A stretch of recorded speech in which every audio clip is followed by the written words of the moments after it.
shooters, loaders, and casters. Welcome to the Georgia Shooting Connection Friday Night Live stream. Glad you're all here. We want to talk about shotgun tonight, but first, let's go through the room, see how everybody's week was. How did you do this week, CW? I had a pretty good week. Started out with a party on Saturday for my wife, which was really good. Life celebration party went off really good. I think it did me a lot of good. We had quite a bit of attendees. Sunday we went shooting. During the week we had a hot one, so not a lot happened. I did a lot of stuff in and around the house. We've had near 100 degrees since Wednesday, and Tuesday was toasty too. So not a lot of outside activities, but we got a couple of videos done, a couple of stuff from the bench, and it's been a pretty good week. Hillbilly, how was yours? Oh man, a good week. Been hot here. We got so much rain. I thought we were going to have to paddle everywhere we went. It just one day the rain turned off, and that was it. We ain't got any rain since then. So, but it's been a great week. Just enjoying life, making videos, and just enjoying everything. Gene, how you been doing, brother?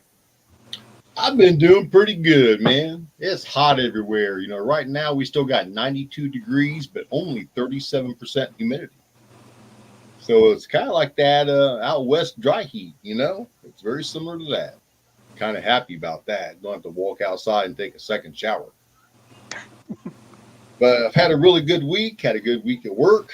Had a good week down in the reloading room. Everything's been going just all hunky-dory.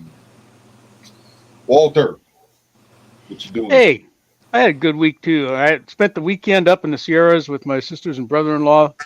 They got a nice cabin up there, and brother-in-law and I got some hiking done and up in the national forest, and got to the range once. I was at the range yesterday, in fact, and a fellow showed up. In fact, he was a former range safety officer with a big old honking box load of reloading stuff. He was getting out of it, and he had an RL 550 and a square deal B and some Dillon dies and some powder measures and just a whole bunch of stuff.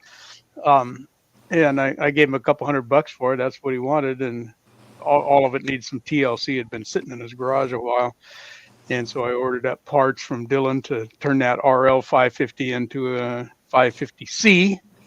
And so that was good. That was kind of fun. And then, my birthday's coming up this weekend, and at Midway you get a nice big fat discount from them for 7 days before and 7 days after on one order. So I had a whole bunch of stuff in the wish list, and then the free shipping hit. So push the go button on that stuff.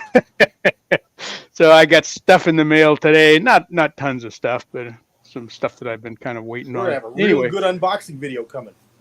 No, I didn't. I already unboxed it and got the stuff put in place where it belongs and stuff. So a lot of it was stuff like 15,000 cleaning patches or something. I don't know. I got a whole boatload of stuff like that because it was really cheap, you know. But anyway, yeah, good week for me. Putting the finishing touches on the last video of the 230 grain round lead ACP thing. I'm about had enough of that. I don't know about you guys. But the last one of that is coming up on Monday, so I've been working on putting that one together. So good week for me all around. I'm a happy boy. And it's only 67 degrees and 60% humidity here, so I'm not sweating. Happy birthday, Walter. Happy I'm birthday. getting old. Thank you, boys. Yeah, I'm happy old. birthday, brother. Andy, how was your week? In general, it was good. Those of you caught last Sunday, I went to the range and fly the Rossi and the Ruger PCC, which is now back to normal. Definitely didn't like the red dot on the Rossi. Just even at 25 yards, the red dot covered the center, my half-inch dot, so I couldn't aim it perfectly. So the pattern was a little bit too wide, but it's in the video I did. Other than that, everything was good other than the heat we're getting. So that's about it. Yeah, I seen that video. I liked it. So now I got a scope.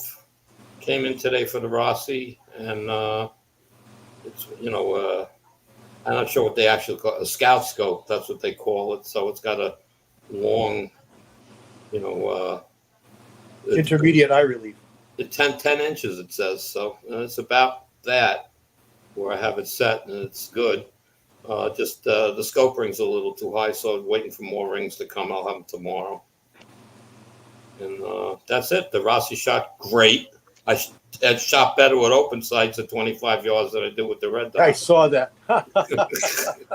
Okay, it was like, yeah, okay. You must have some bad parallax or something. No, the red dot, it stars on me a little bit, not much. You know, I just turn it down to where it just stars, okay?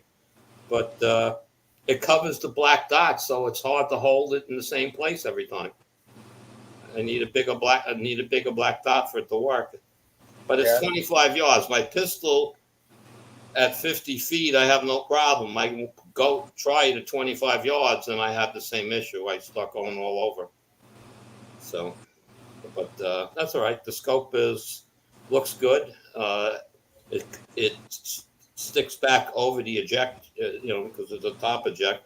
It sticks about 2 inches back over it, but it with the spring ring, changed, so the ejection is soft. It's not like cling. It just like touches and bounces to the right, so it's working. So that's about it. Good deal. What about you, Dave? How was it? How was the weather out there in your neck of the woods? Well, we got about 85 degrees out there, and in Western Washington, that is hot.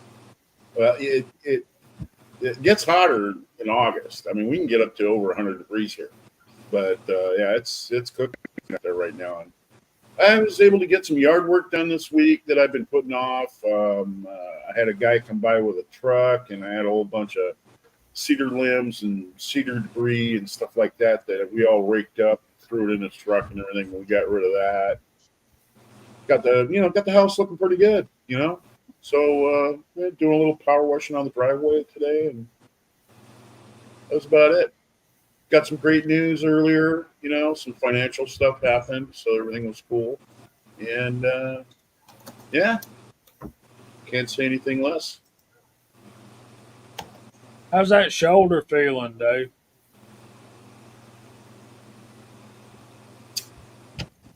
Well,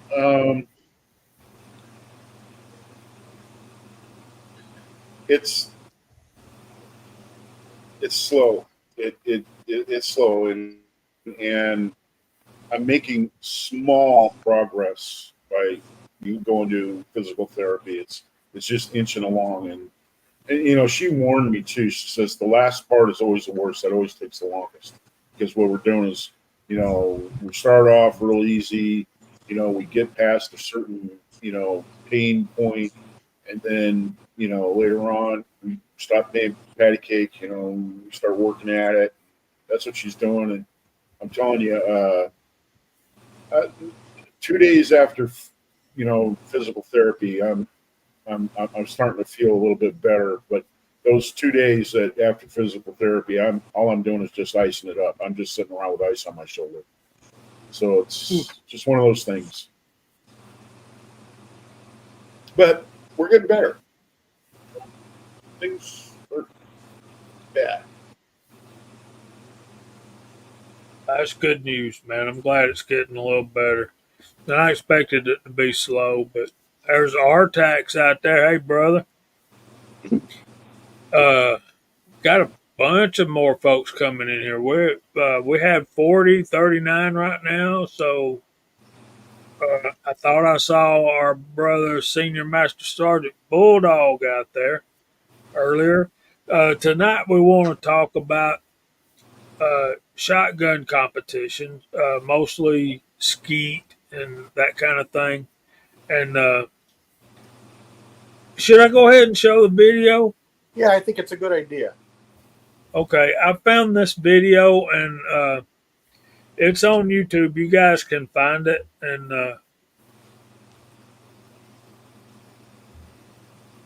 I just wanted to give us a little insight as to what's going on here. let me do this.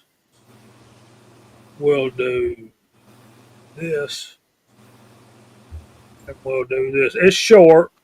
I would Hopefully, love to chat with you a bit about the differences in some of the games that can be played with shotguns and clay pigeon targets. So, first of all, rifles and pistols typically shoot a single projectile, a bullet. And these, you can shoot these at paper targets, steel targets, that kind of thing.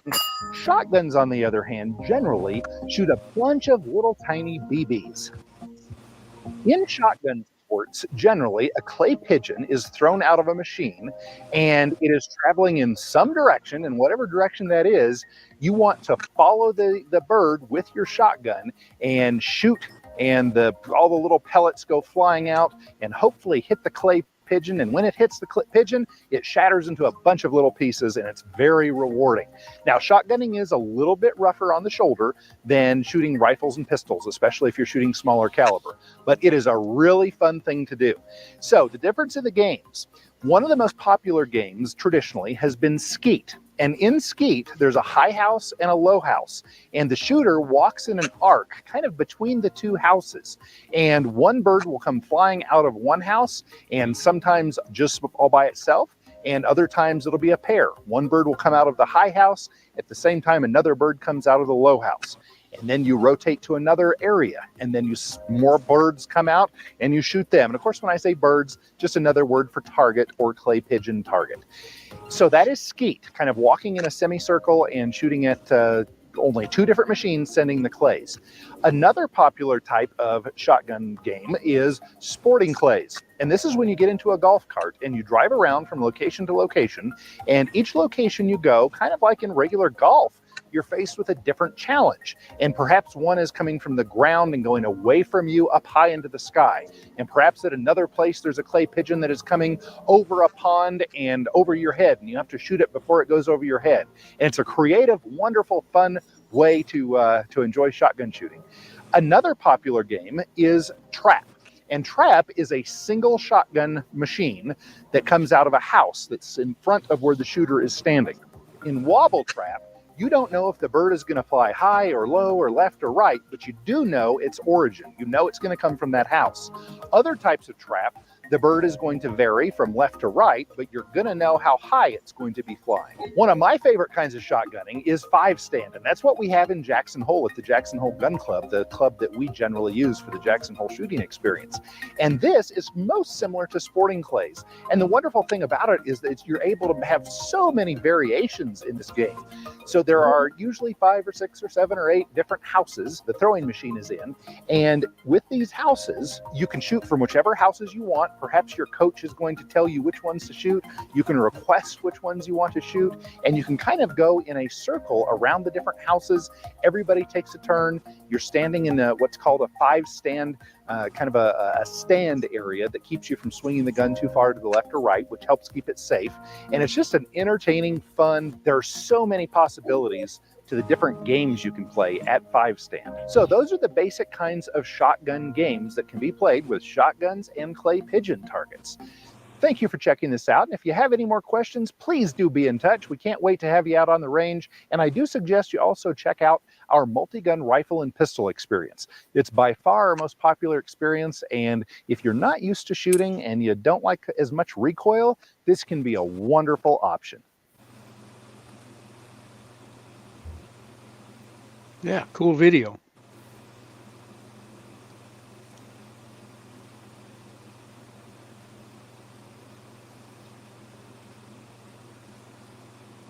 Great video. sorry about that. Yeah, I believe I was that guy was literally reading everything I got on my notes right here to explain it.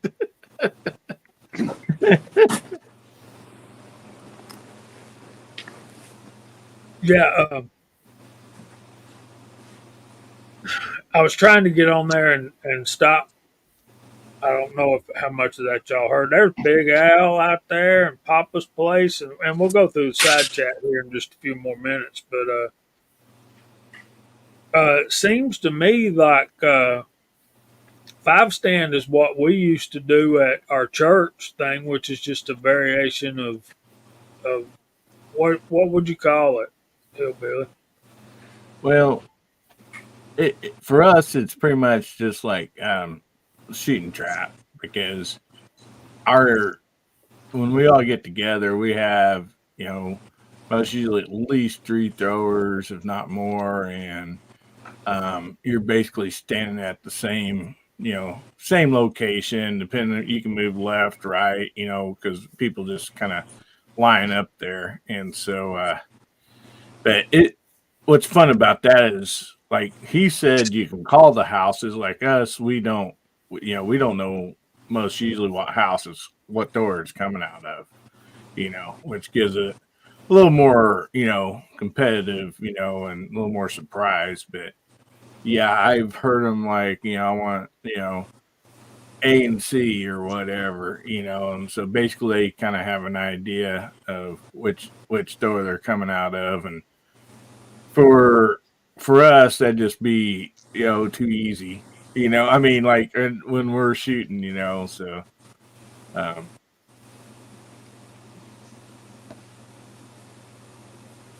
Well, that's part of the fun, ain't it? The surprise. yeah, birds, when you're bird hunting, they didn't you don't get to call them out from one side or the other.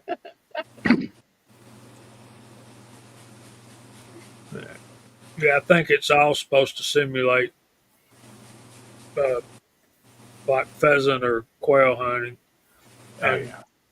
back when I was a little kid, we actually had quail around here, but now not so much. Uh, I've heard them talking about you can buy them and take them out in the field, and then let your dogs go hunt them. And I That's because think that's one. you guys done eat them all. I Yeah. reckon.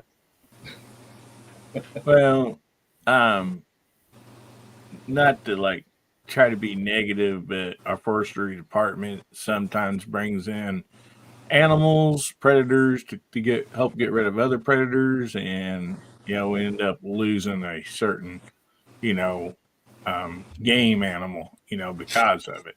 And then also sometimes, which you guys don't have the case here, but I know around the center of the country, sometimes really bad ices. You get like 5 6 days or more of ice. It can hurt you know a flock of quail and this and that, and then a lot of it is game management.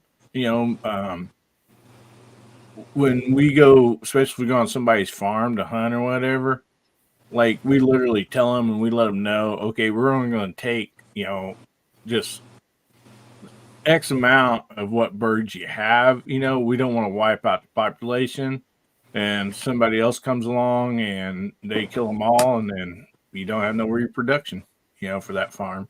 And it's just a lot of some of it's just poor management.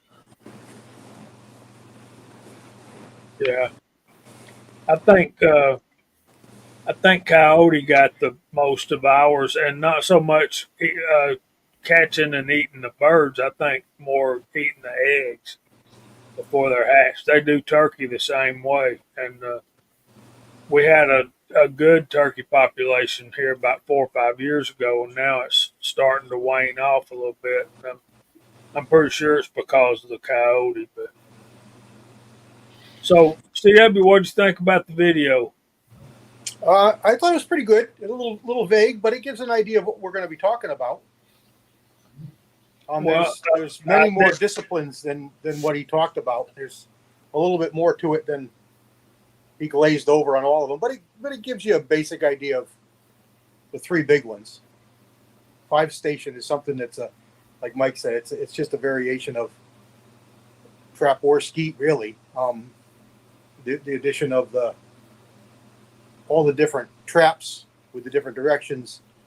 I used to shoot something called Chevy Truck Challenge back many years ago, and that morphed into something else. But that had pistol, rifle, and shotgun events, and the shotgun events were 3 trap houses, and they would turn them one away and two at each other, and then they would turn them all different directions sometimes. I think they called it the flurry, and it was without those safety bars that they use in mostly just in sporting clays, and that is to limit the amount of sweep you can do. Left or right or up or down keeps you safe. Without those, you could really get in trouble. So Oh yeah. yeah, there's a reason for those 2x4 boxes that they're shooting in. It's to limit your sweep left or right or up over your head. Yeah. Now our skeet range, when you got the high and low tires, we literally have probably a 8 to 10 foot tall concrete wall around three sides of us, and you have to shoot within that distance. Hey, girl. Look at this. That is awesome. What I got him for Father's Day. I love it. Very, very nice. Very What I nice. got for my actual dad, I got him some Tootsie Rolls with a card. What do you think about shooting skeet with shotguns? Yeah, Rigby says, yeah, I don't think so, Dad. Very nice gift there, Rigby. Papa likes that, I'll bet you. Yep. Oh yeah. Mhm. I put it right here. Okay, you're breaking up the band, Yoko. First of all, how dare you? How dare you? She's been at music camp all week, y'all. She's I'm exhausted. I bet. they had water slides today, so Oh, cool. Yeah, one of them was Really so cool. fast, my leg got through it. My goodness. I broke a little bit of my leg right now. okay, take off. Yo! I love you. Love you too. Her dress has little bitty peace signs and smiley faces. I'm like, golly, to be a kid again, Right. So which discipline is it that sends the clay across the ground? Sporting clays. That It's is. just rabbit. Yeah, that's a rabbit. And oh rabbit. man, they're your worst nightmare. Yeah, that's a big. It's about a 6-inch disc with a big thick rim, and it's flat. But it's not made to fly. It's made to roll. Yeah. And that's And the other it's- thing we didn't touch on. There's all different size clay pigeons.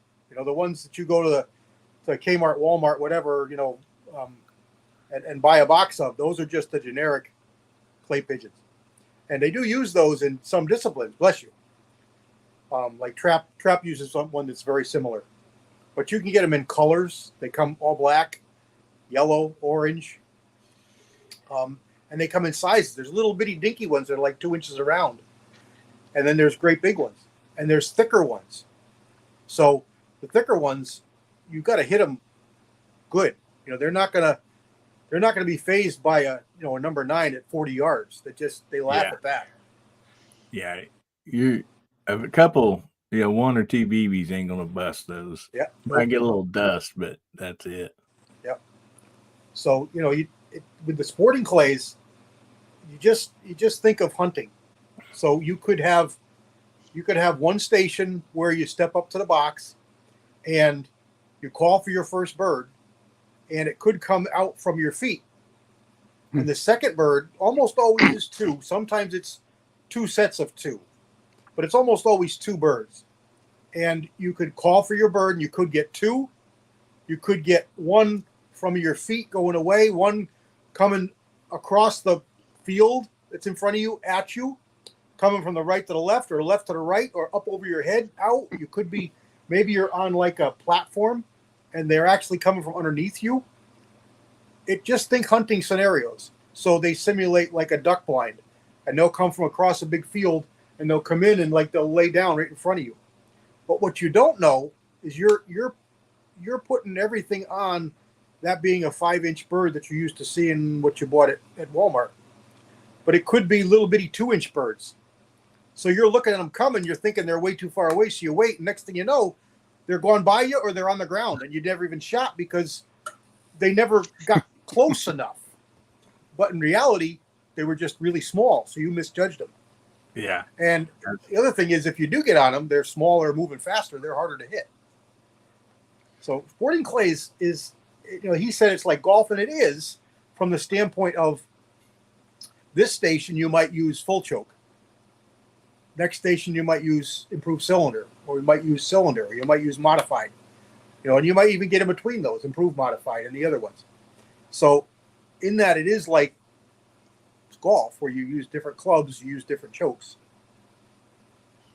Whereas trap is pretty much a full choke game, because you're starting out with the center house 16 yards away from you, and that bird is moving out, so it's going to be 40, 50, 60 yards out sometimes before you break it. Where trap, you're in a 21-yard circle, so you're no more than 10 yards unless you're from one side to the other. And even when you're on the other side, when you're 21 yards away from the other house, it's coming towards you or in your direction. So it's an open choke game.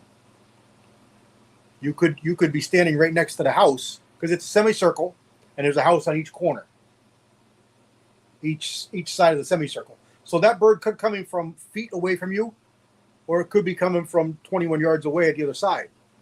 And when you're halfway out, each house is the same. They're both about 10 or 12 yards away from you. But the birds are going to be crossing in front of you.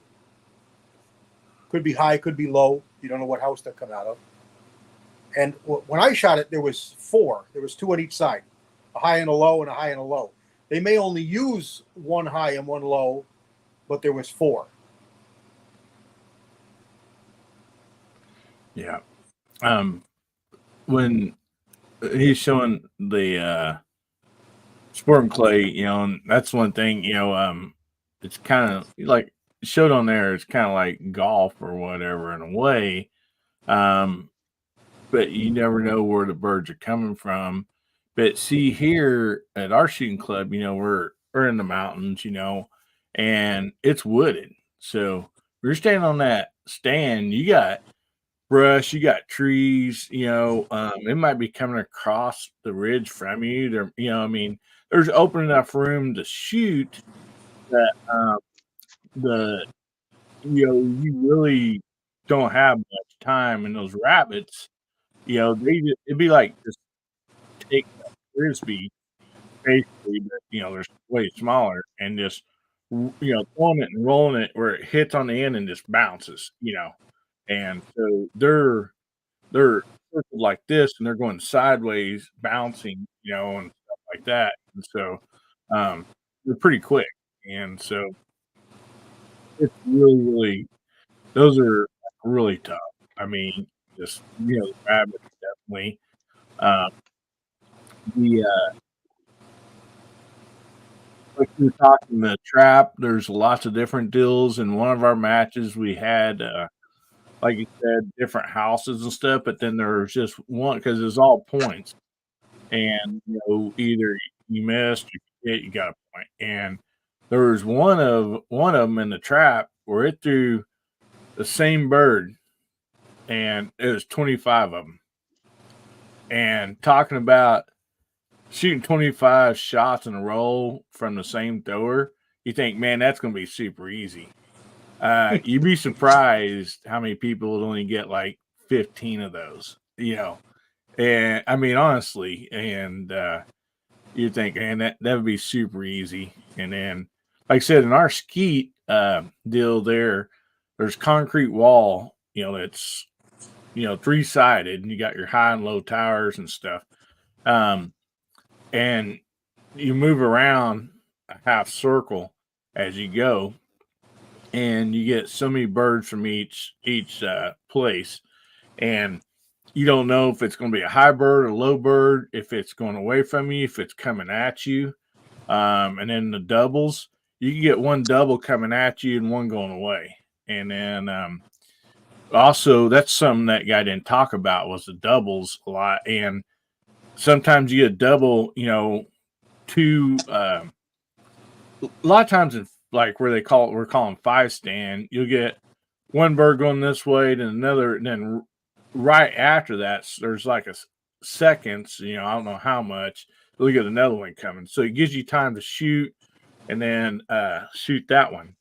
But sometimes what they do is they'll send a double stack, and so those birds are coming out at the same time. One might be going this way and one might be going that way. And those, I mean, you definitely have to be pretty quick on too. But all of it's a lot of fun. If you've never done any of it, I suggest going and trying it. But also getting a little information about, like CW is talking about, how far you're going to be shooting, because you definitely want a gun that you can change your chokes in, or take a couple different rifles. If you don't have a adjustable choke or changeable chokes, and because like he said, there's one you want to keep a nice tight group, and then some of them you just want to open, because it's just so close and moving so fast. So anyway, it's about all I got. I have a video posting tomorrow on the Sporting Clays shoot that I went on a couple weeks ago, so it'll give you an idea of what that course was. And that was a walking course. I sure wish they did have a golf cart. Yeah, but yeah, we walked it, and it was like Mike said, it's in the woods, and rabbit was one of the first ones. And sometimes it'll say on report, and that means that you call for your first bird, and your second one is released at the sound of your shot from the first one. Mm-hmm. That's the way we do it when we have the church skeet shoot thing. Yep. And then sometimes you'll have an easy one, and they'll do 2 pairs. So you call for your first bird, and you'll get 1 or 2 at once, or 1 on report, and then 1, and then you'll do the same thing again. So you get 4 shots at one station. And it's usually 50 shots for Sporting Clays and 25 and 25 for trap and skeet.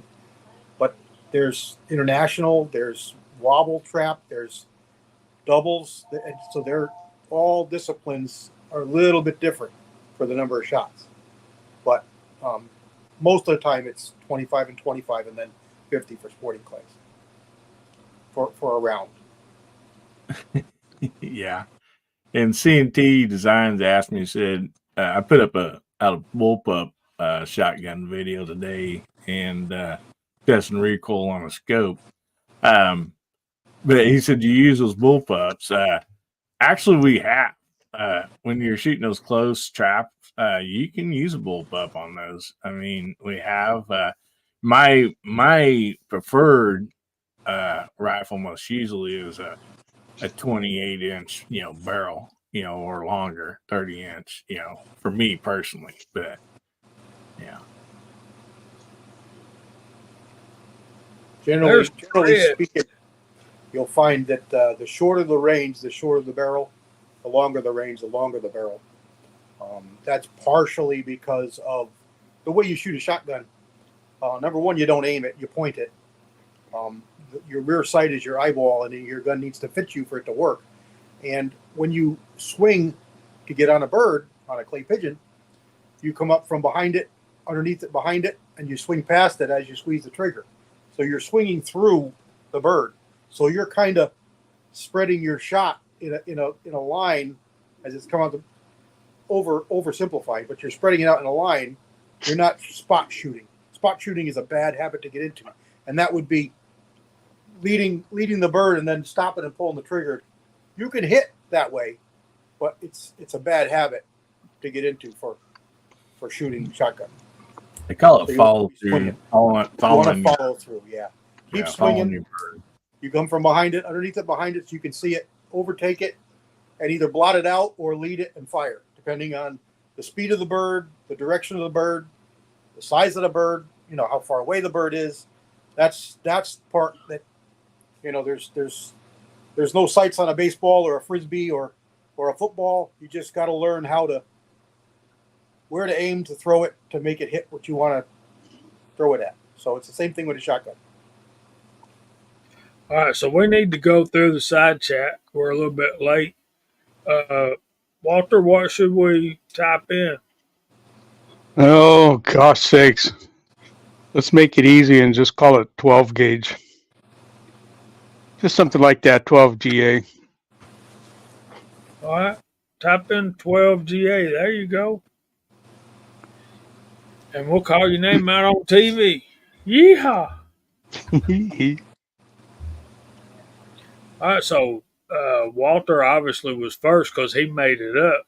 Thank him for being on the panel tonight, and in the side chat as well. And we got CW obviously was second because he had a jump on it too. And there's 6-shooter Texan. We got Walks Fletcher. Papa's Place Hillbilly Up is on the panel. Dwayne 7834, Duffer 426, Senior Master Sergeant Bulldog, Tactical Fud, CNT Design and Arms, Old One Guy, Bama Dad, Abigail Finnegan, M. Gabriel, Corners and Doors, Willie Marino, James Hughes out there, Harm, James Pollard, good to see you, brother. Let's see, we got Mark Thomas is out there, and apparently Scotsman's out there. There he is. I was hoping he'd be able to join us tonight. So, okay, good. That's all we got right now. And I want to thank all of y'all for being here, and you guys on the panel, especially thank you guys for putting up with me. I know that's difficult sometimes. So, Dave, we ain't heard a whole lot from you, man. What do you got to add about shotgun stuff? What disciplines have you shot?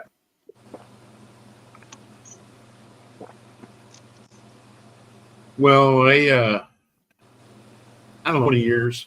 I would go over and just shoot some trap. I'd just buy one of those 100 packs of down there at Walmart, the Econo pack, and I had an old Mossberg semi-automatic, and I'd go ahead and shoot a little bit of trap and that sort of thing. But I really didn't get into it until about 5 years ago, and I started making my own shot, doing my own hand loads, and kind of got interested in getting some over unders, for shooting trap. And the one thing I can say about shotgunning, and I know this is going to sound off the wall, and if you don't get it, you don't get it. What I'm talking about, the shotgun range basically is like looking at a pool table. Okay, there's lots of different games. It's all about angles. It's all about knowing your shot.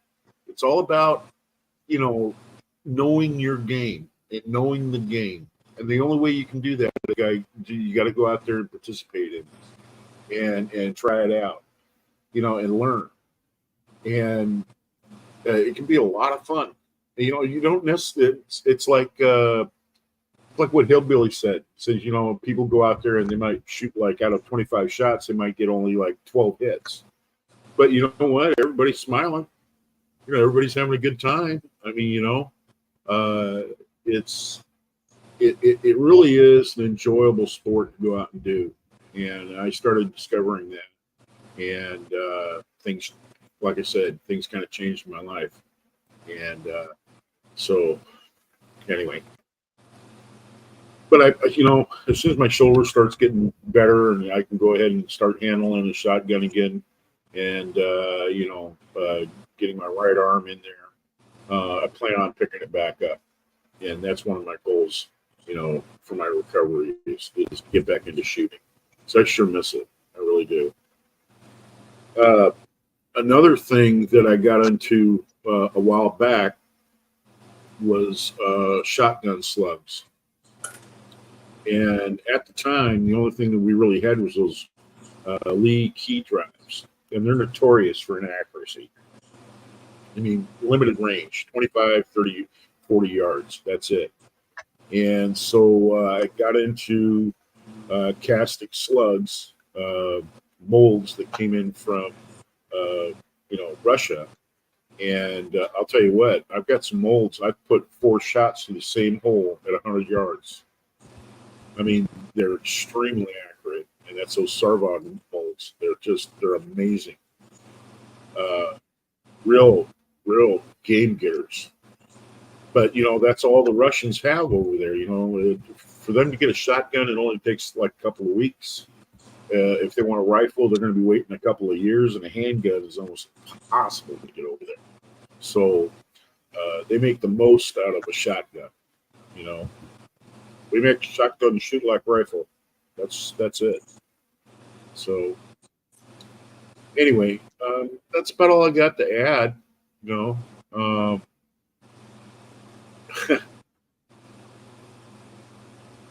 just love reloading. I make my own shot. It's really enjoyable. It really is. I sent you some of my shot too, didn't I, Jamie? Yes, sir, you did. Yeah. I still got quite a bit of them, and I plan on using them. We had Moondog join us. He's driving, so him entering 12 gauge on when we were calling out the side chat was a little delayed. I'm sure he can't just drive down the road and type 12 gauge. Be careful out there, Moondog, but we're glad you're here. And 76 Highboy Reloading's joined us.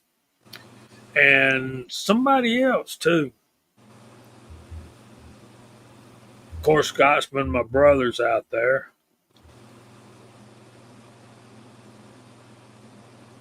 And I think that's all. So yeah, man, I was interested in learning about. This is what happens when we have one at the church, and y'all tell me if we're doing it right or doing it wrong or whatever. But we come out there and we take pallets and kind of make a floor, and then like put up 2x4s this way with a cross member about waist high, like that. So we make these stands or booths or whatever you want to call them, stations. And then one of the guys has a friend who has this trailer, and it's a pull behind your truck trailer, and it might have 8 throwing machines on. I mean, they're everywhere. This thing's like 2 stories high, kind of. It's at least 12 foot high, at least 10 foot high anyway. And he's got these throwing machines all over the thing. And they have a generator out there, and it powers all of the throwers and all that kind of stuff. But so we've got at least 4 spots, and then he'll point to somebody, and then and you'll say pull, and then he'll throw the first one, and then when your gun sounds at that first shot, he'll throw the second one. And then you go to the next little station, and we'll have 4 or 5 stations in that big old trailer out there just throwing skeet or throwing targets all over the place in different directions. But we don't do the thing on the ground. And my buddy Jake, who allows us to hunt deer out there at their place, he is the coach for the Unity Christian School skeet team. Can y'all imagine a high school actually has a skeet shooting team? And that's something that's happening more and more around here. That is so awesome to hear. I love it. Yeah, I wish there was more of it around here, but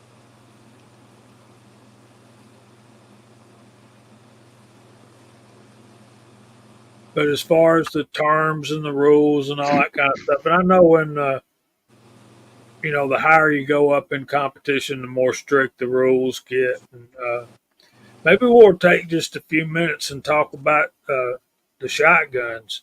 I know CW did a video yesterday about a shotgun and did 28 gauge today, and I thought 28 gauge was relatively new, but according to CW, it's been around for quite a while.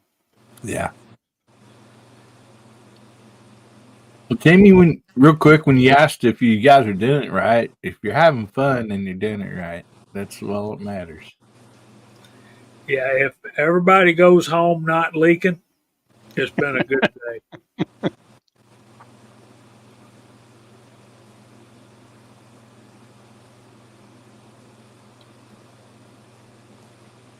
There you go.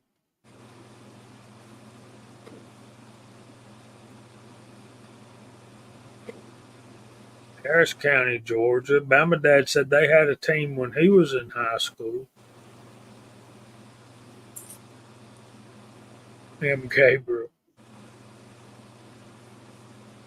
Yeah. Yeah.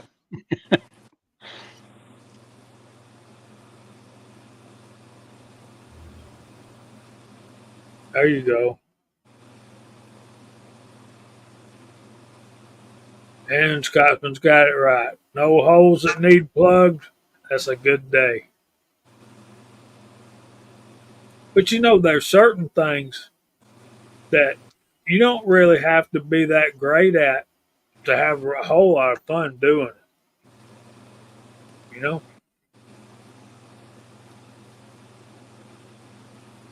Like golf. I always loved playing golf. You don't have to be really great at it to enjoy it.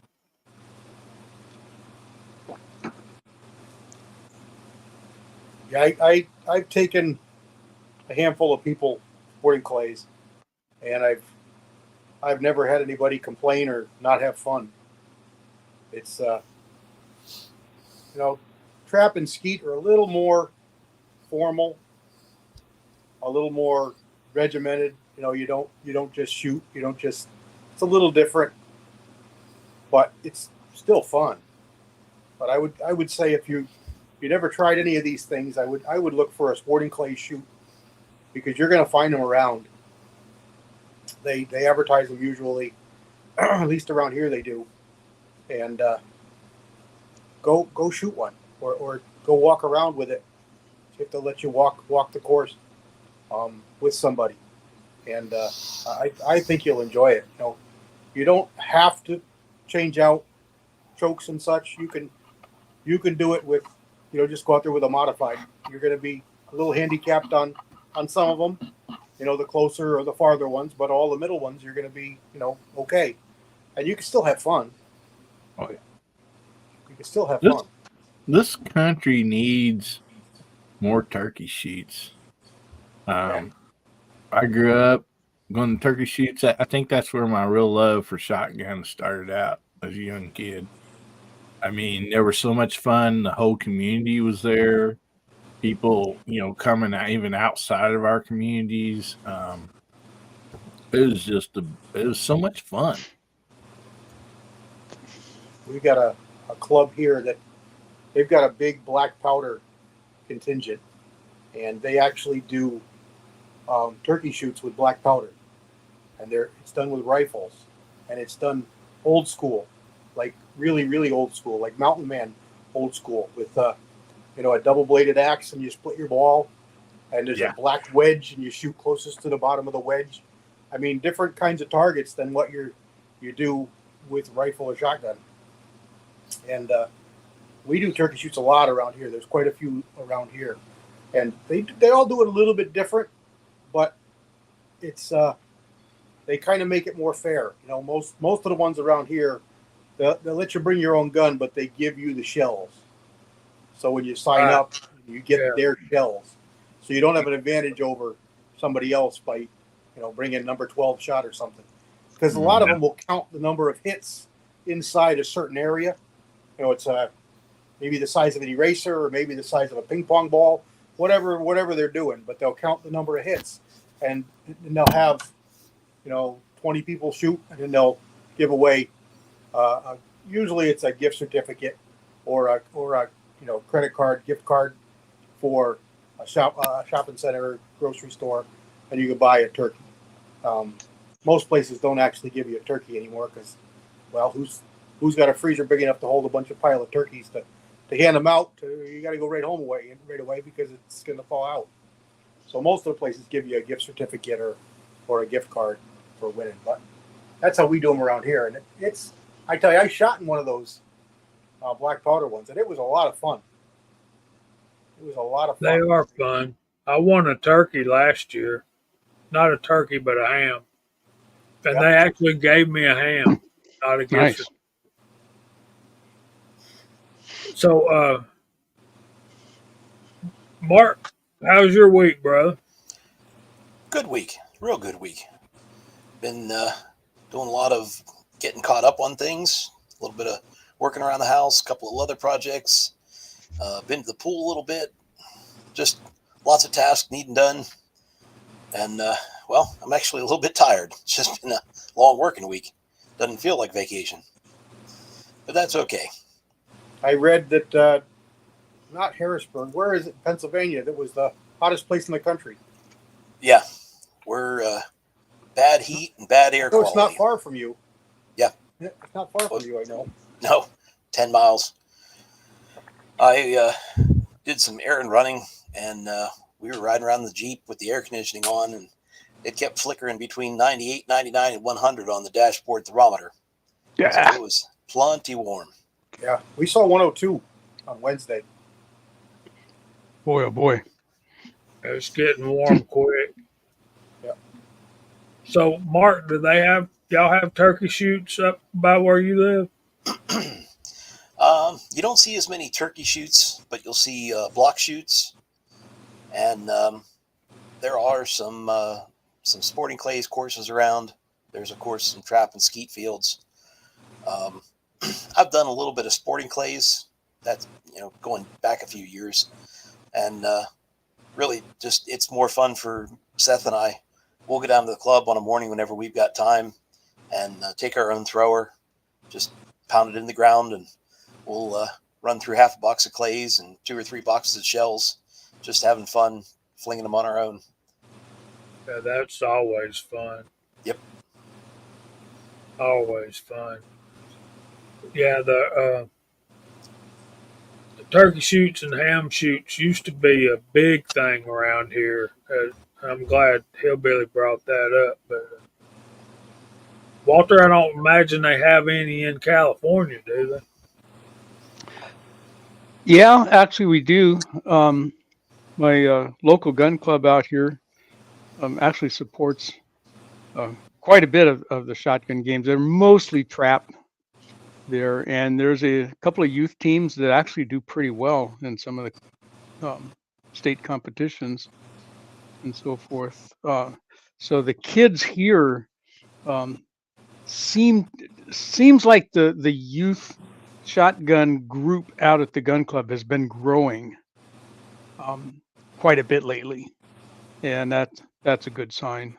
But I don't hear and I was going to say, yeah, there are turkey shoots out there all the time, but I don't hear of sporting clays around here. There just isn't the territory. It's too urban. Even right where I am in a relatively small town, you'd have to find a place further out in the country, we got enough room to go do that. And our national forests are different than what you guys see back east or in the Southwest. We get big old giant redwoods and pine trees, and they grow that close together. So pretty hard to move through that kind of stuff. But Well, count us down. Are we ready? On 3, 2, 1. Hey! Mario. West Coast weirdo. The battle beam. The battle beam. Very cool. Very cool. Thanks, guys. Thanks for being here, Mario. We love you, Mario, even though you are who you are. Jamie? Yes, Dave.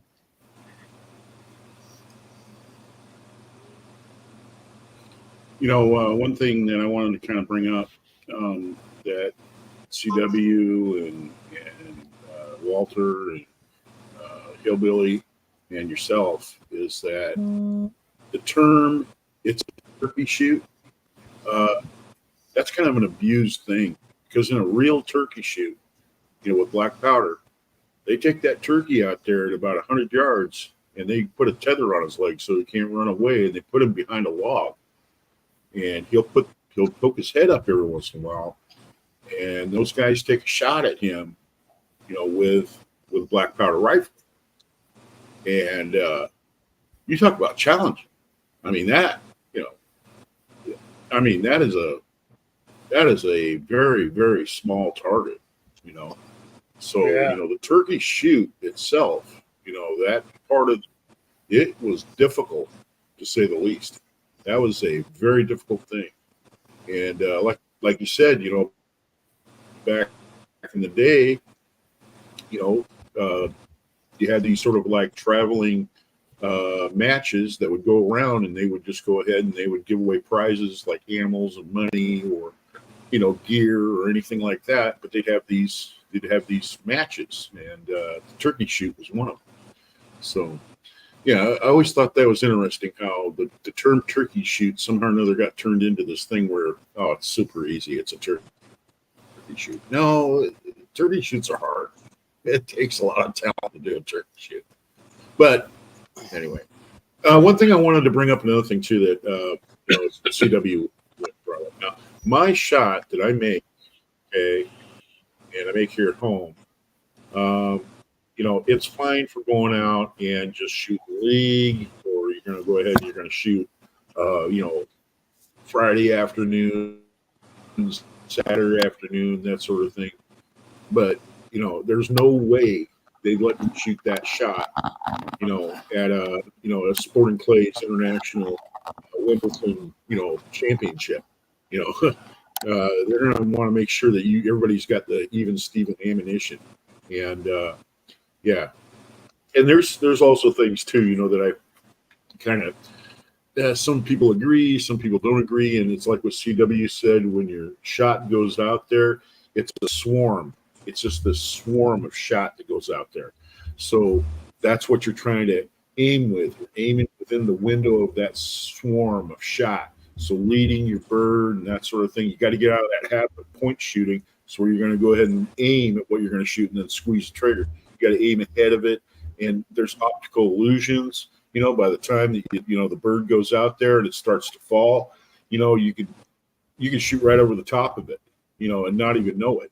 So it's already on its way down. So it takes a lot of talent, to do it right and get really good at it. It's not an easy thing, shotgunning.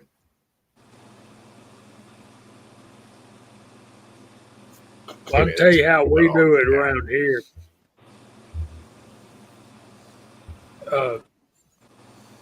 DJ Play now says, anybody else thinking about the turkey shoot from Sergeant York? How we do it is we have a paper target at 50 feet. I think it's 50 feet. And it has the circle targets, and right in the center, it's a white target with a really thin line cross in the middle. And the object is the person who gets the shot closest to the center of the paper wins that round. Is that how y'all do it, Hillbilly? We had several different ones. They still have the real turkey shoots like that, Thorzak's around here every now and then.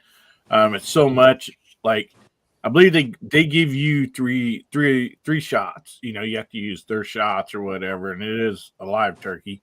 Those aren't very, those are kind of few and far between. But the rest of the turkey shoots, the reason we called it turkey shoots is because you actually won turkeys. A couple of supermarkets we get together, they'd sponsor it, and every time you won, you had basically a gift card for a free turkey at that supermarket. So all the prizes were turkeys. That's another reason they call it turkey shoot. And most of ours were two different things. They would so basically is like trap. So they would have like different rounds. I think 5 guys would enter each round, and one of those 5 guys could win a turkey.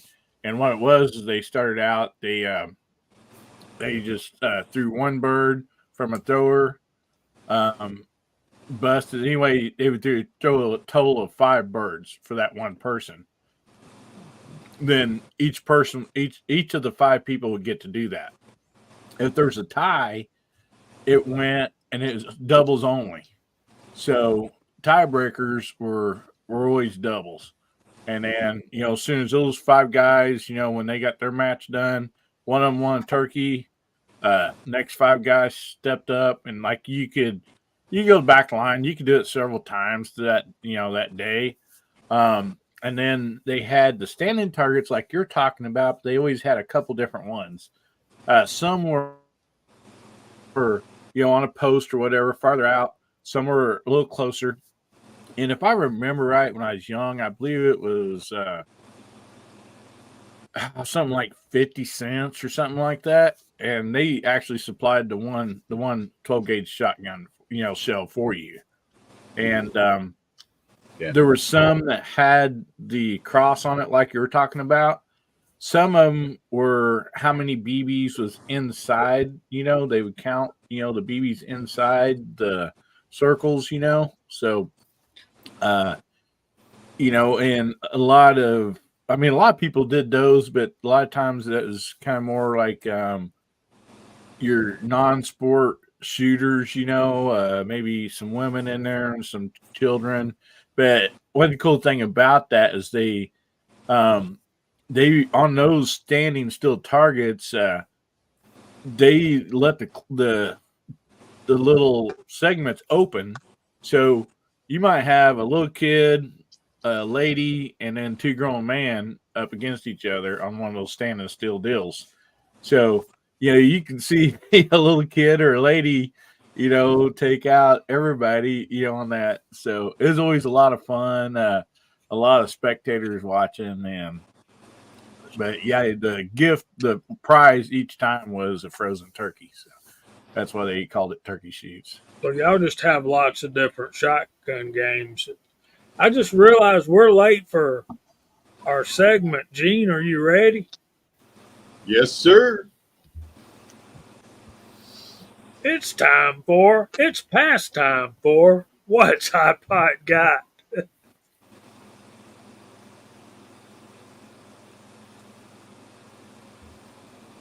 I can make it stop. There we go. In honor of tonight's shotgun sequence, I pulled out a double-lock buck. This is an S&B, Stellar and Bello, however you say that stuff. But I'm going to tell you a little bit about these buckshot rounds, because this is one of America's most popular favorite shotgun rounds to shoot, especially for hunting. There actually isn't much information about who invented buckshot, but it has been around since the Revolutionary War because of the smooth bore long guns that they were using in order to get,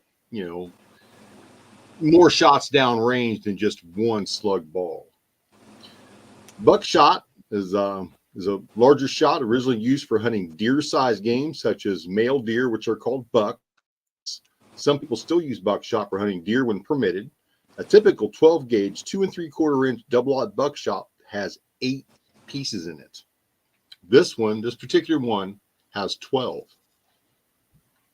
Early shotgun shells had brass casings that were similar to rifle cartridges in terms of their head dimensions and primer portions.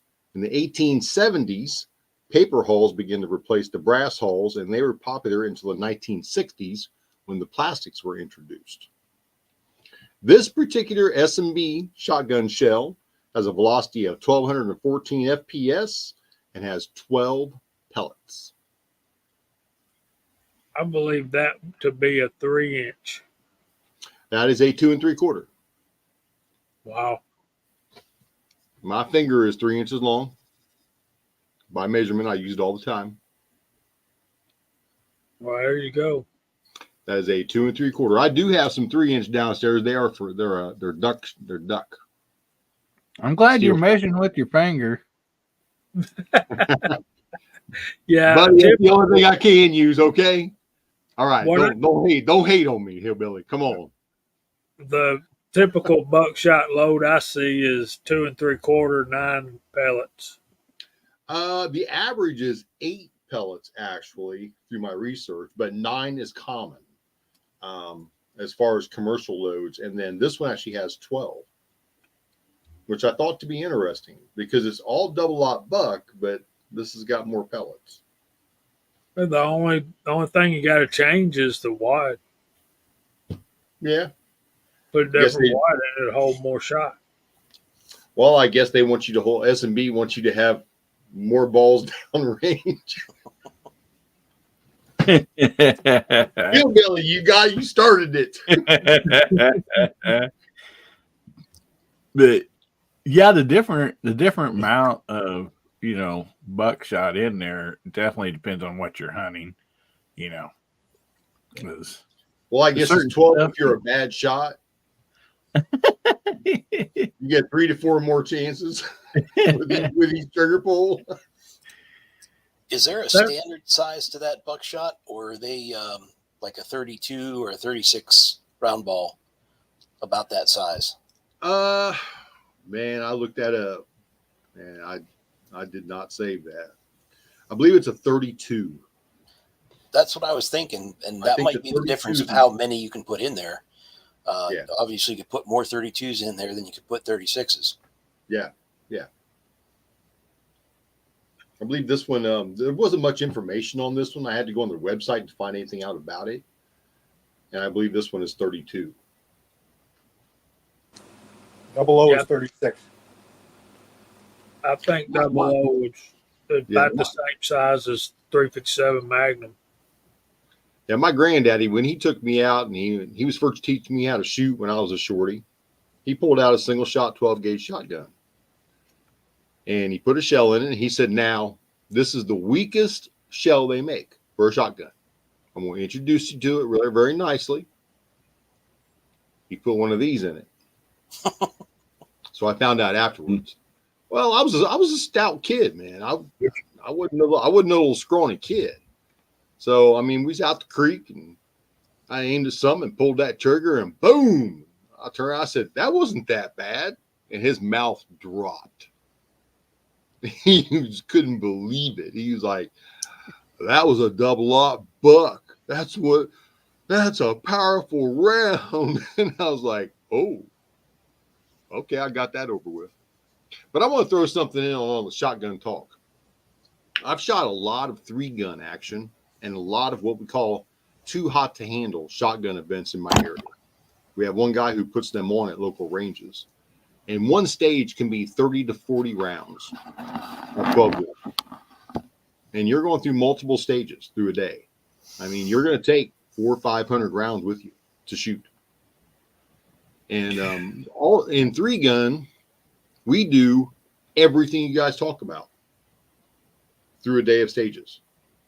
From steel plates to 50 to 100 yard slug hits, clays, traps, stands, everything.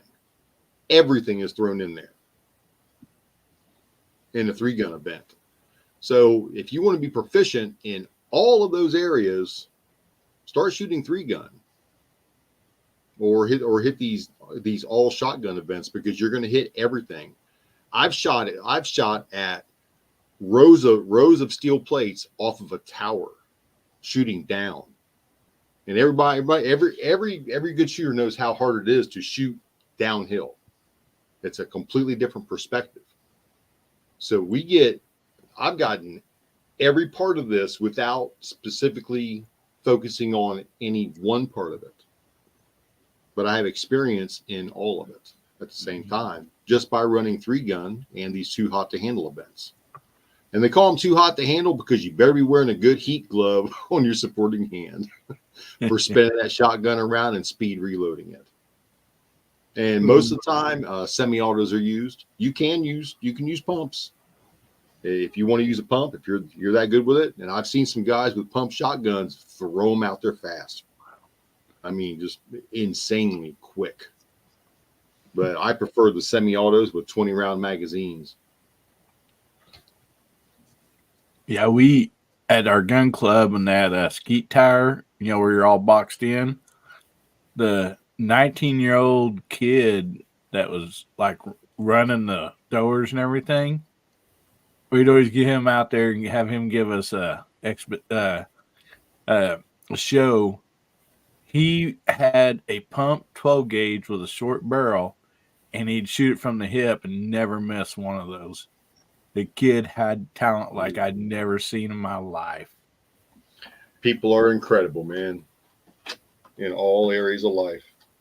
All right, quick question for the panel and you guys in the side chat too. If we put on a shotgun event, we're going to shoot, let's say, sporting clays, turkey shoot, whatever. What shotgun do you prefer? What I mean by what kind of action would you prefer? Side by side, over under, semi-auto, or pump? Side by side. Me too. Semi-auto. Over under.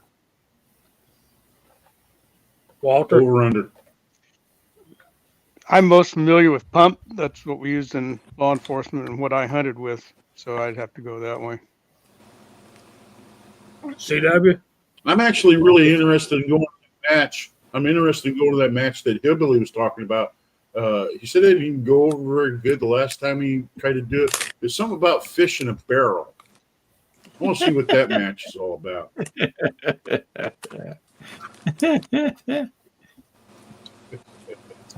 He also likes to shoot We swimming love you, pools. dude. We love you, man.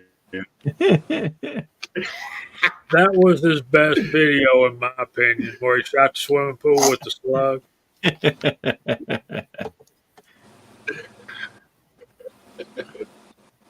$8. Yeah, the fish in the barrel match. Wow. How many Ten of guns? Oh, wow. 5 rounds. 10 of them. Oh, 10. 10 in there. Wow. That's how long I've had them. That's not bad. Yeah, so guys, my recommendation: get yourself a good buckshot mold. CW, what's your preference? Defensive stuff pumps all the time and that's it. But for sporting clays and everything else, hunting and such, I do like the pump, but side by side, I have to lean for a side by side. All right, Hillbilly.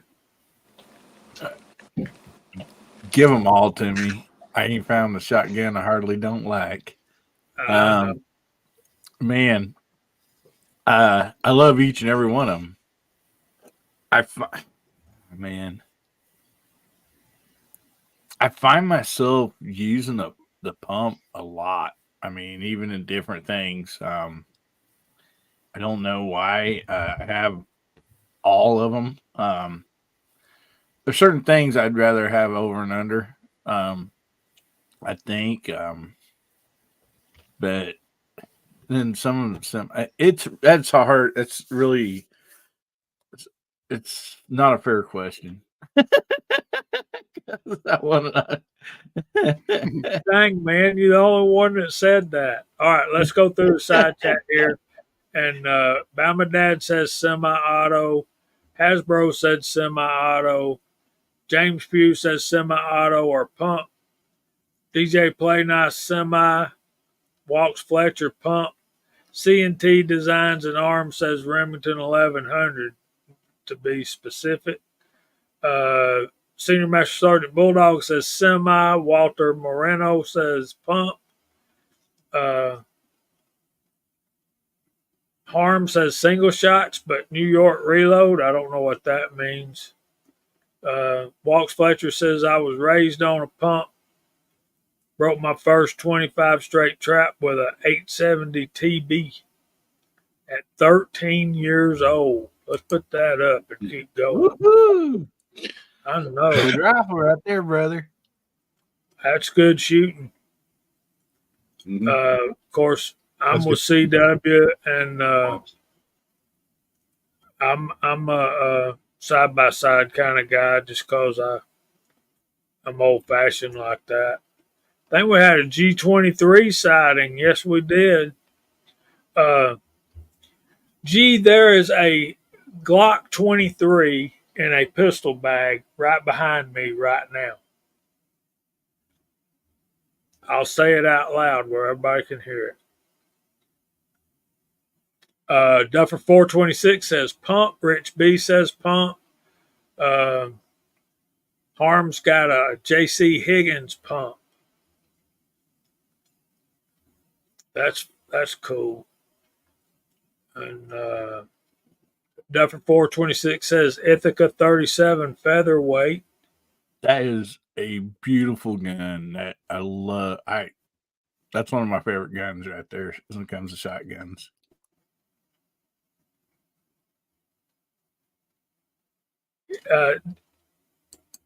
Scotsman, don't worry, brother. I'm trying to sell it just as hard and as fast as I can go, bro.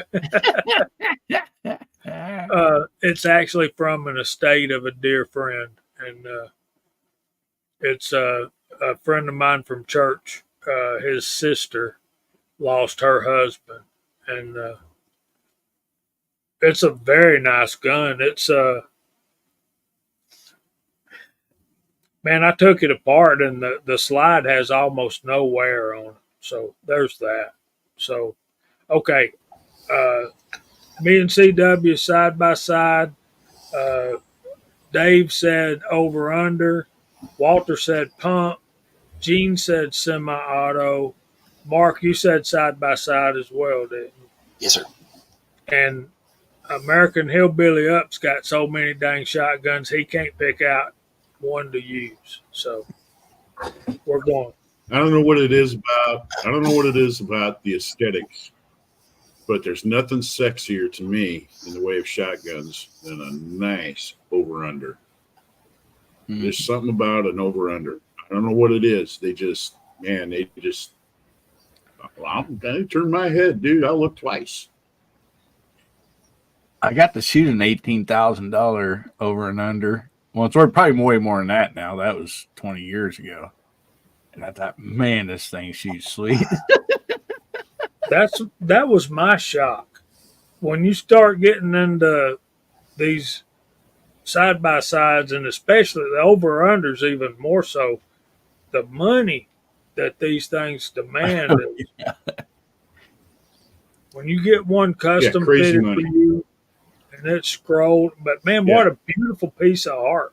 I mean, Beretta's got you actually. Well, that one company, you actually make an appointment with them. They measure you. And they do the whole night. You got to make an appointment with them. You show up. It's like half the cash down. You've already picked out the model you wanted and everything and all the features, and they build the shotgun for you. And I'll tell you what, them guns, we're talking if you have to ask, you can't afford it. It's crazy money. And I've seen Berettas. One thing I wanted to bring up, and one thing that Hot Pot brought up, Gene, is multi-projectile has been around for a long time. Ever since, they could stuff gunpowder down a barrel and put rocks in there, to use against infantry and stuff out of cannons and stuff. It's been around for a long time. So, double up buckshot, 4-buck, just shotgun in general. It's something that's developed and has been with us for many years. In fact, I would probably say that the very first firearm was probably a cannon that fired multiple projectiles like rocks or whatever, and it just went from there. But it's like the English. When the English were ruling the seas with their sailing ships, they used grape shot in their cannons, because if you could take that guy's sails out, he's dead in the water. I mean, and then all you got to do is take your main guns and shoot at the water, and you just go ahead and you skip it off the water right into the guy's water line. I mean, and you can sink a guy's ship that way. So there was tactical uses for grape shot, and it was used in the Civil War. I mean, it was used in Vietnam. It's been used. I mean, the shotgun is never going to go away, and multiple projectiles coming out of a shotgun is going to be with us forever and ever. I mean, you just can't beat a shotgun. You just can't beat it. Well, the Winchester Model 12 sure got a lot of international attention, didn't it? Back in the day. It sure did, man. That was one of the first shotguns I had as a kid. Man, I still have one. Yeah, I love it. It had no bluing left on the gun at all. It was in the white. And it was ancient. I mean, ancient. So, yeah. Wish I still had that old gun. And G23, I'll send you pictures later.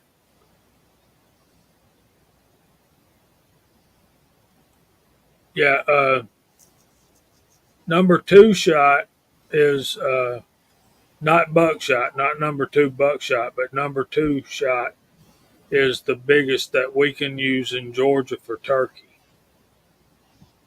I've got a bag and a half left over there that I'm gonna make some turkey loads with. Jamie, if you don't mind, I'd like to ask the side chat and the panel, has anybody ever shot 10 gauge? I have. Yes, sir. I got 2 of them. Awesome. Not me. I've had a couple of autos.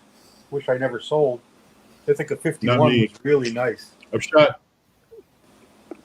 shot some pretty doggone stout 12 gauge slug loads that made you feel like you shot 10 gauge. I'll tell you that.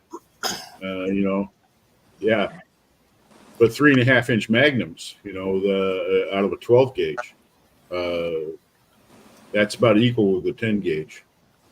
Actually, it can outdo a 10 gauge.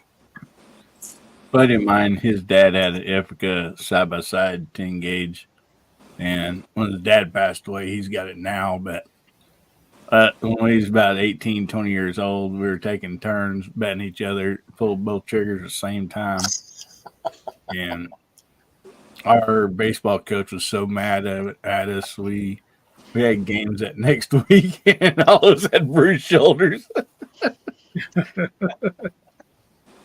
Yeah, I sold off that 51, which is a semi-auto 10 gauge Ithaca made. When the 3.5 inch came out, I was hunting geese with it. Yeah, look what the price of the Ithaca is worth right now. Yeah. Yep. I've got a New England Firearms single shot 10 gauge. It's about a 24 inch barrel. They actually put a chunk of cast iron in the butt stock in between the butt plate and the receiver to try to give it a little bit more weight. The thing must weigh 12 pounds.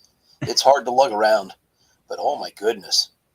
You put a 3.5 inch 10 gauge number 4 shot, which is what we can use for turkey here in Pennsylvania, and it throws like a softball sized pattern out to about 40, 50 yards. Oh, it is devastating. There ain't gonna be no neck, head, or nothing left on that turkey. Well, yeah, and it kind of wraps your shoulder around to the other side. It's best to be up against a real good heavy tree. Oh, Didn't they don't do that? You're going to crush that shoulder. Yep. Didn't they put lead in some of those stocks on different firearms to give it some weight?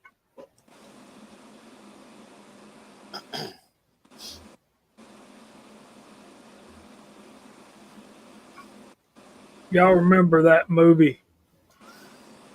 I talked about it a few weeks back, and I enjoyed it so much that I bought it on Amazon Prime Video. It's called Appaloosa.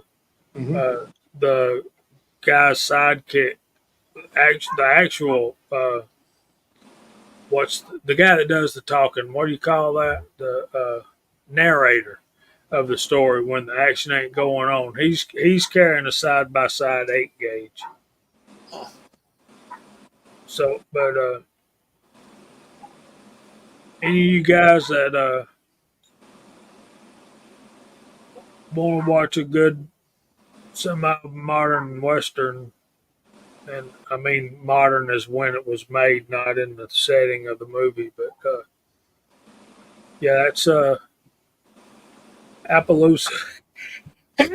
Excuse Bless me. you. Bless you. Appaloosa's a good one. That came up on me pretty quick. Has anybody even like personally seen one of those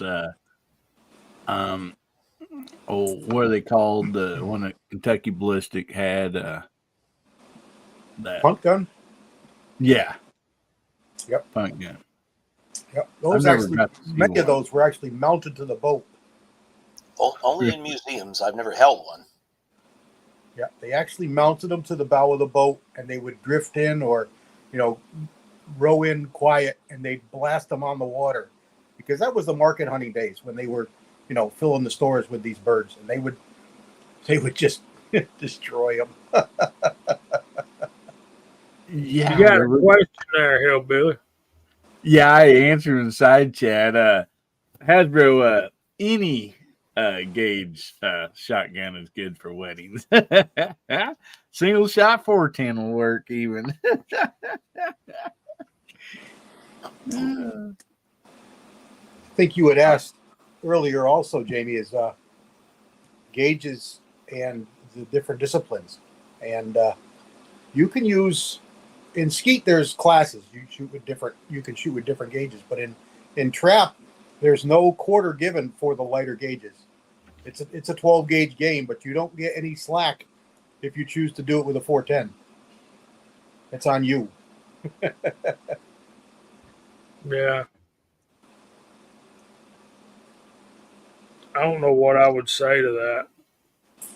But Well, it's something else that can be done in trap is handicap, and that's based on how you shoot. So, the guys that are, really high scores and shoot really well, they're not shooting at 16 yards. They're, what is it? Is it 20 Hillbilly or 21? It's like 5 or 6 yards behind, or 3 or 4 yards behind. Yeah, we shot 21, and Yeah, I thought it was 21. the first time at the gun club when my uncle had me fill in for somebody that's sick, they gave me a handicap. They took that away pretty quick. Yeah. Yep. Like, we got a new guy, we'll give him a handicap. Yeah, the new guy's a ringer. Get him out in left field. all right, guys, I think it's time for the verse of the week. We're running behind on everything, so I'm hoping y'all are really liking the topic tonight.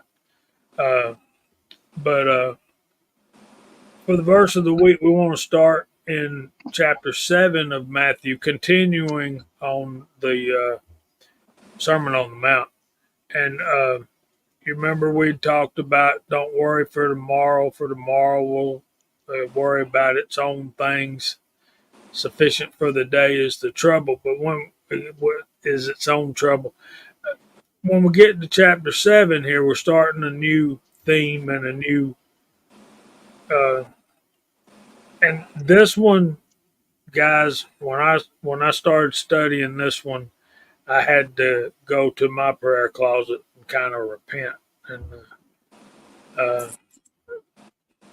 Matthew chapter 7, starting in verse 1, judge not that you be not judged, for with that judgment you judge, for with what judgment you judge, you will be judged.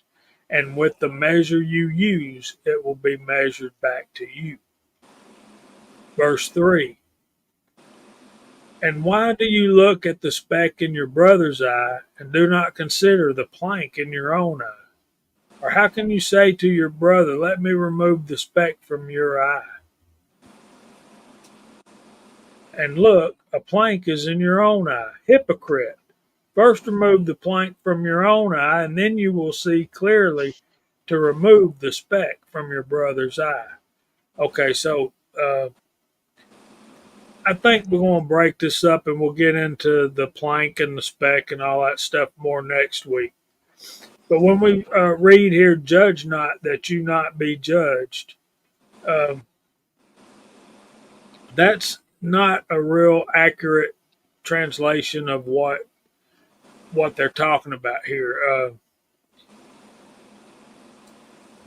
You know, we've already heard on the Sermon on the Mount, Jesus himself expects us to make certain discernments about the people that we are in close proximity to.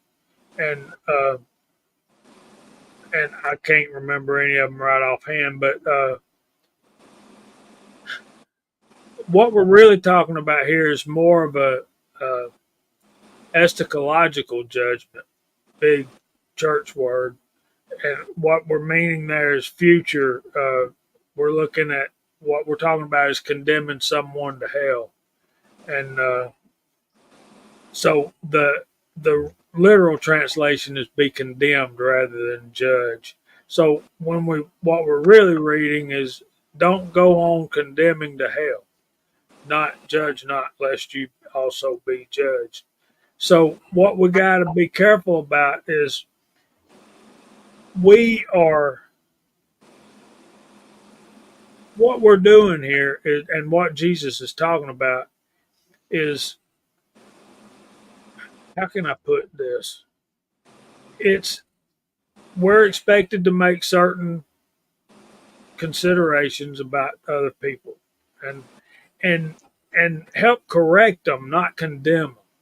And what we got to be careful about is understanding that the way we judge is the way we will be judged in that same measure.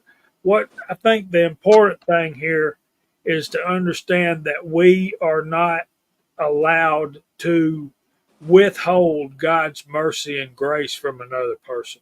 We don't get to decide who we share the gospel with. We don't get to decide who God's going to save and who he's not, because that's way beyond our pay grade. Our job is to love, which we've already read in the Sermon on the Mount.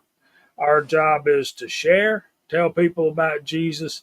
And in the Great Commission, Jesus tells us to make disciples. And when we start talking about making disciples, you're talking about pouring your life, investing your life into the life of somebody else.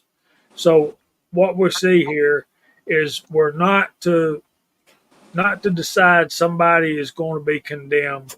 We're not to decide who we share the gospel with, and we're not to decide who we're going to withhold God's mercy and grace from. Ain't that right, Ruby? Yeah. Okay. Any other comments, questions? And we had 35 comments while I was talking about that.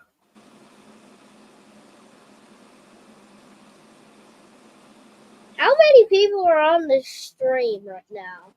We have 7 people on the panel. What? Yeah, go on in yonder, baby.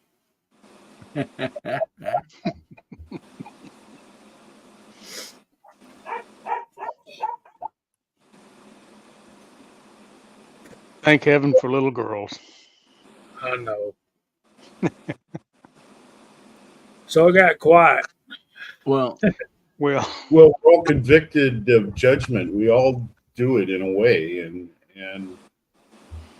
you know, I mean, you really do have to look in the mirror and say, okay, what right do I got going around passing judgment on that person when, you know, I do this or I do that, or I sin in this way or I sin in that way, you know? And so it's one of those things where you can't get judgmental about it. You realize that everybody has their issues or whatever it is they're dealing with. But, you know, kind of, you know, pay attention to how tall the grass is in your yard first. You know what I mean? And not just that, you know, use a little tact when you're trying to tell somebody about the word. You know what I mean?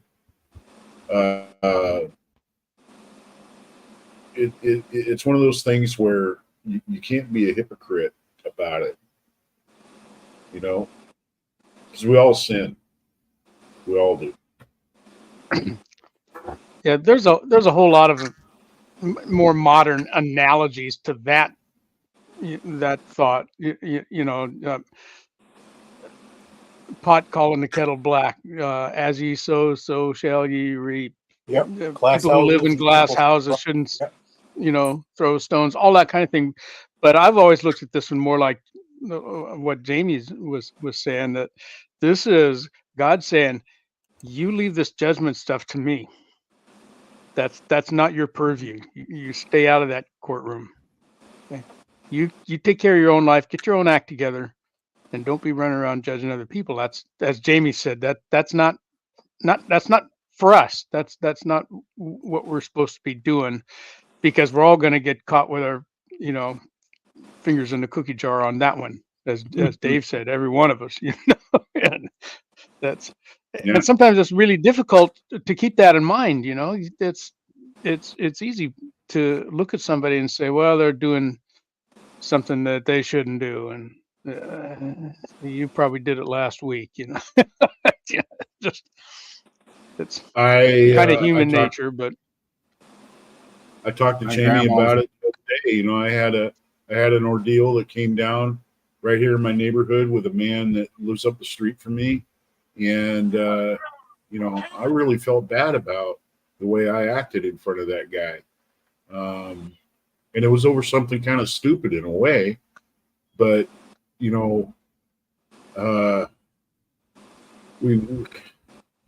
we have to ask God to change us. During my career, I had to be that way.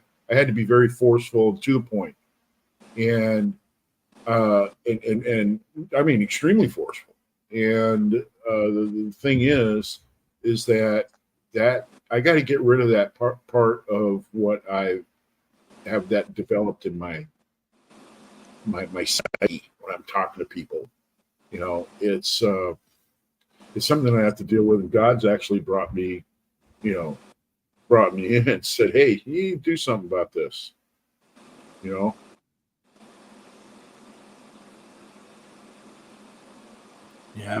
one of my grandma's sayings was, "You better clean up your backyard before you go peeking over fences at other people's backyard."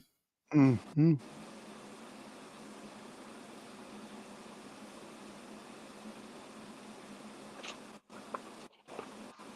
That's another thing. C&T Designs. I found that when I'm quick to condemn somebody, I tell you a story. There's a story in the Bible, and Bama Dad knows exactly what I'm talking about. Two guys are in the temple praying. One of them's a Pharisee. The other one's a tax collector. The Pharisee says, "Dear Lord, I'm thankful that I'm not like this guy standing right here.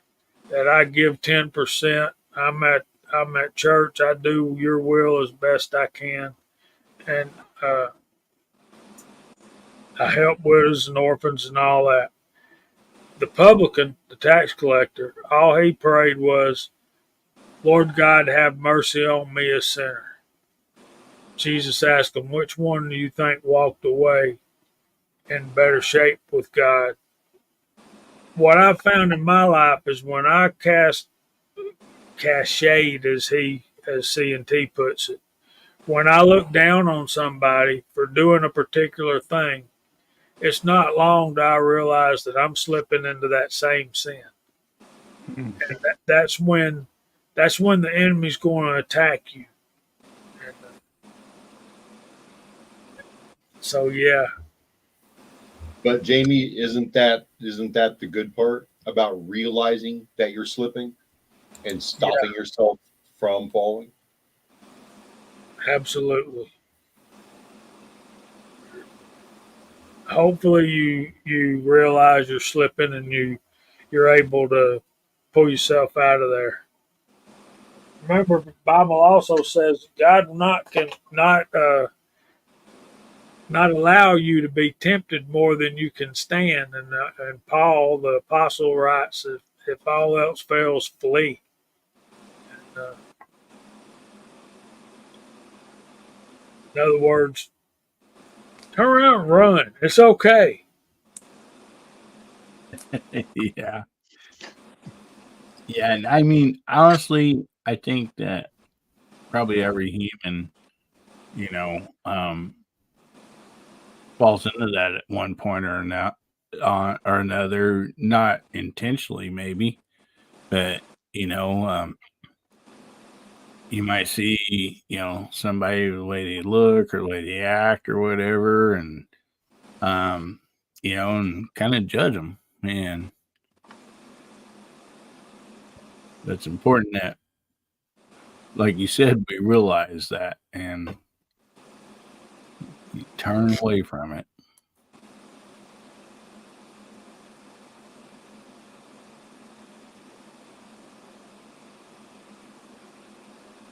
Alabama dad, bulldog.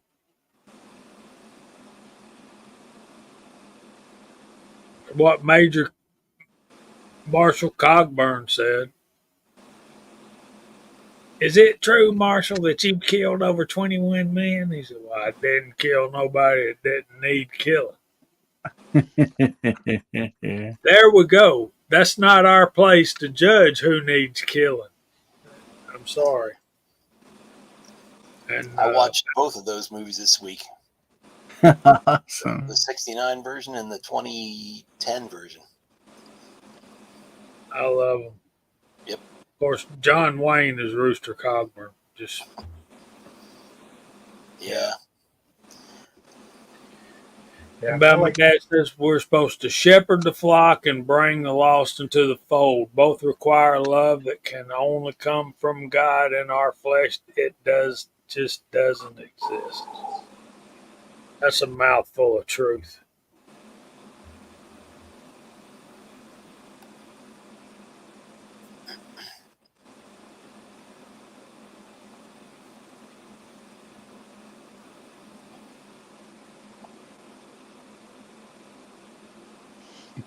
All right, guys. Something Scotsman wrote earlier, and this is off topic.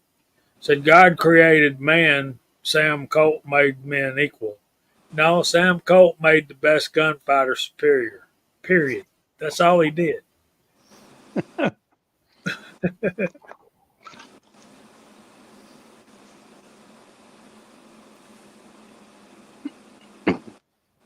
ain't that the truth? Scotsman says no one can take his roles. Period. John Wayne. Yeah, you talk about being a legend.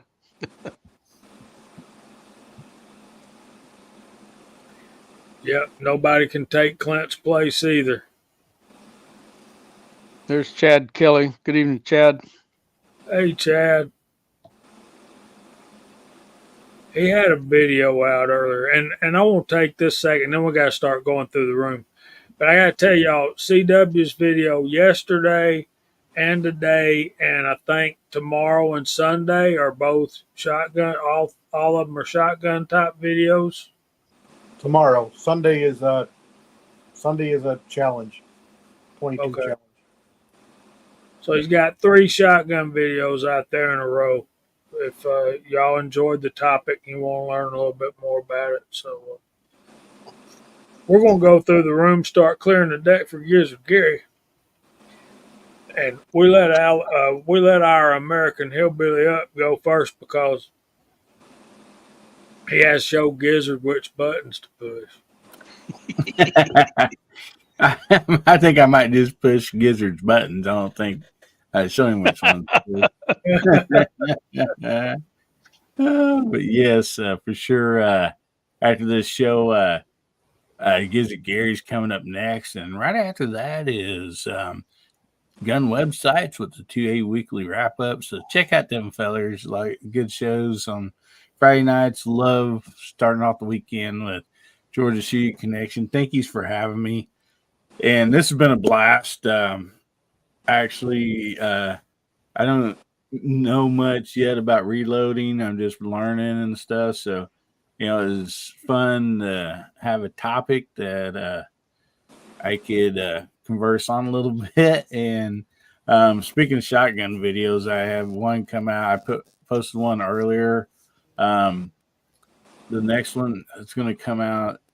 I don't know if I'm going to put it out this weekend or Monday, depending. But yeah, I'm testing the recoil of a scope and mounts to see if it'll hold up against a 12 gauge bullpup.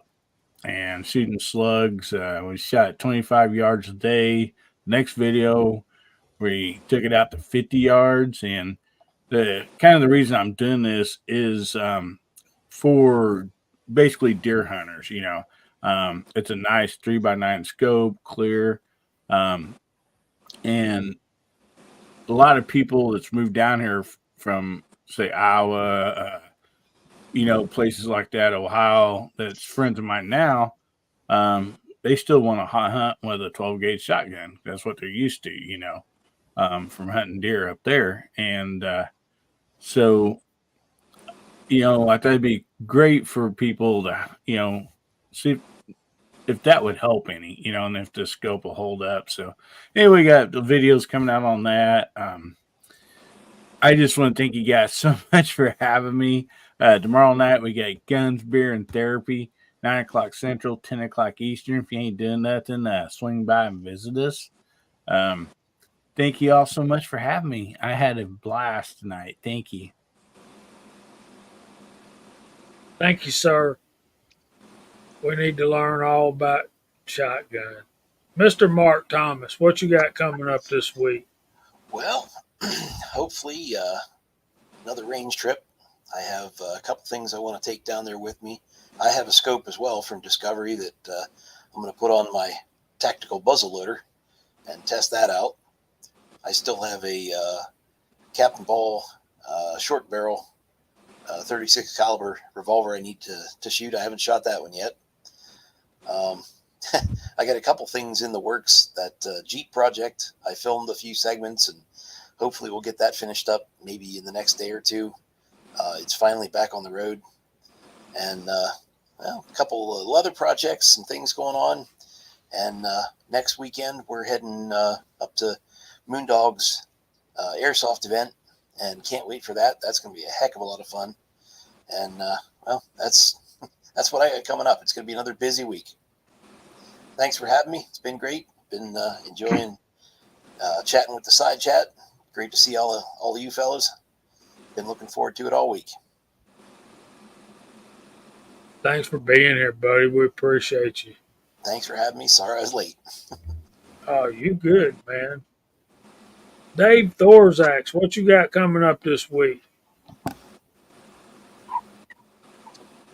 Well, I've been doing some odd jobs I've been kind of putting off around the house, and so a little yard cleanup, sprucing up the house, getting things kind of aesthetic,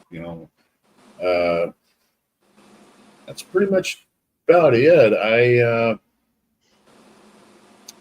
One thing I did want to say though is that this subject about shotguns, we should do another segment on that and get a little more into it with the reloading side and how to properly pattern your gun for the choke that you use, stuff like that. We should get into talking about that more in depth, because there's a lot of people out there that really don't know how to do it,